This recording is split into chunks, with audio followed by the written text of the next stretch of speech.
here are all the things you will need to make a mask. A paper plate, 1 or 2 sheets of orange paper, some black paper, glue, a pair of scissors,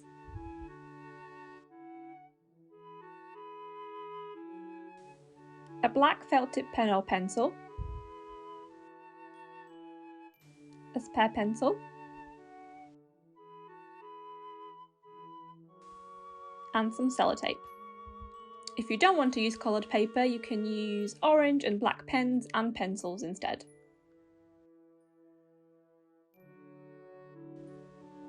We are going to use the paper plate to make the mask. Grab some orange paper first. We need to rip up the orange paper into smaller pieces to make the fur. Don't make them too small though, or it will take a long time to glue them on.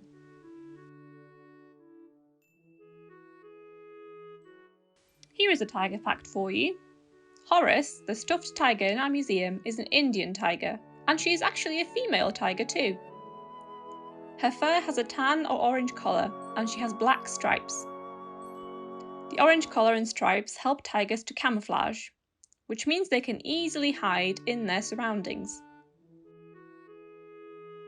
Other large cats, like jaguars or leopards, have black spots on their fur, rather than stripes.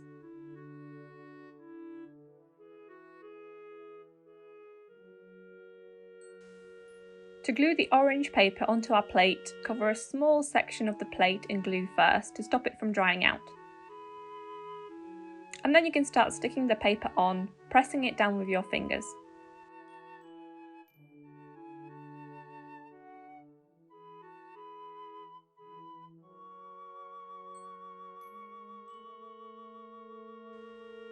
The paper will stick on nicely and won't fall off your mask.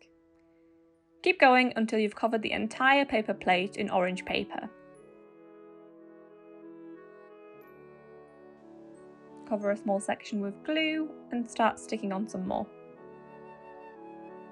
Don't worry about it being too neat. We want to create texture so the mask feels like a tiger's fur.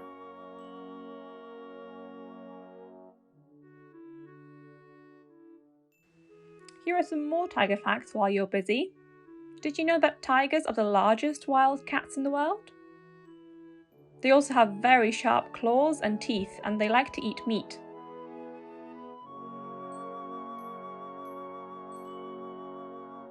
They also really like swimming. House cats don't like water too much, but tigers like to swim or lay around in ponds of water to cool down during a very hot day.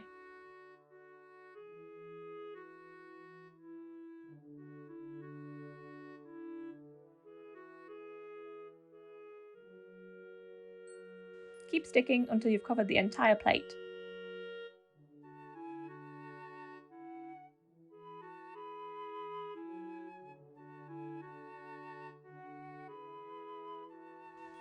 If you'd like, you can cut out 2 orange triangles to make the ears for the mask. Ask an adult to help you with cutting out. You can stick them in place on the back of the paper plate, just like this.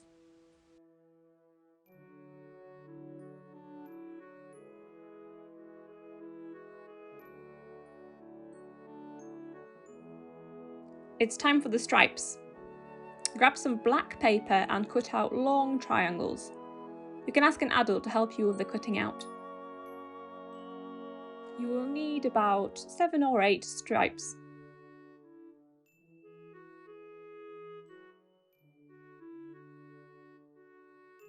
You can also cut out 3 circles, 1 for the nose and 2 for the eyes from the black paper. If you don't want to use the black paper, don't worry. You can draw these on using a black felt tip pen or pencil later.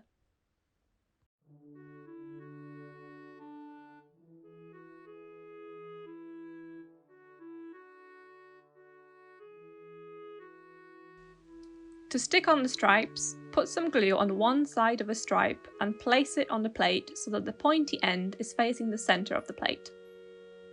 Just like that. You can stick the stripes down however you want. Every tiger has a different pattern of stripe on its fur, and that means that no two tigers look the same. It's similar to the patterns of lines on human hands or fingers. No two people have the same lines on their fingers.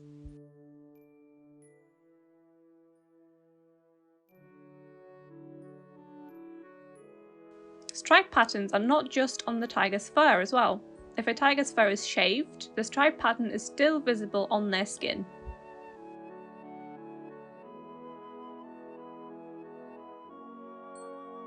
Every tiger needs a good pair of eyes and nose. They come in handy when they are hunting. You can stick on some black paper circles. When drawing the eyes, make sure they are in the right place. The top of the mask is where we have the ears.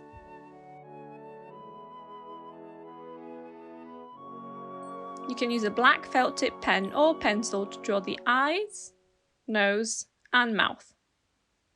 You can also add in some whiskers.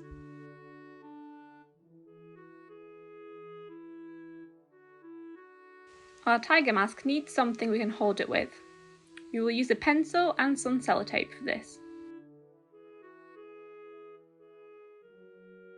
Turn the mask upside down. Remember that the ears are at the top, so we want to put the pencil on the bottom of our mask. Put it in place and use a few pieces of sellotape to secure the pencil in place. You might want to add a few pieces of sellotape just to make sure it sticks properly.